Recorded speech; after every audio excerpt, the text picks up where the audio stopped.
Hello friend नमस्ते। अहिले म चाहिँ विराटनगरमा र उहाँहरूलाई त सबैजनाले चिन्दै हुनुहुन्छ। हाम्रो विवेकजी हुनुहुन्छ।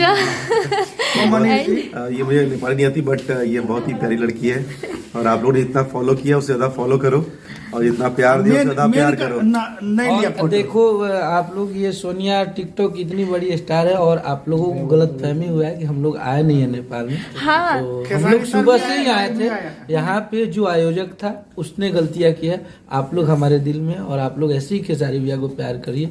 सुबह से ही हम लोग यहीं पे हैं, ये आके मिली भी हम सोनिया लोग का नेक्स्ट टिकटॉक खेसारी भैया के साथ रहेगा। सो बहुत जल्दी हम लोग मिलते हैं नेपाल में नेक्स्ट। आप लोग का आशीर्वाद रहा। ये बहुत प्यारी लड़की है, इसको बहुत प्यार करो।